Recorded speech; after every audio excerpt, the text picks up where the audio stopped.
Hi po, good morning. Meron po binigay ng kapatid ko na ito, hindi ko alam kung paano pero siguro, sorry, may cough po ako.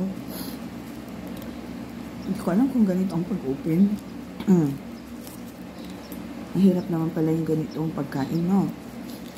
Siguro masarap ito kasi mahirap i-open. Ang init kasi microwave ko po siya.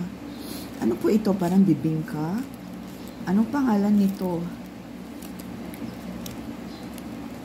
Ang dami ng mga pagkain na ngayon na napaka-creative talaga ang Filipinos, no?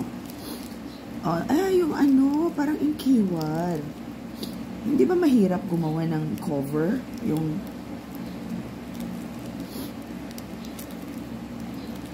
pala. Siguro masarap po ito. Kaya, naglagay sila ng case niya na mahirap i-open. Ano ba ito? Ganito siguro. Hindi po ba? And, let's gonna taste it. Sadali po.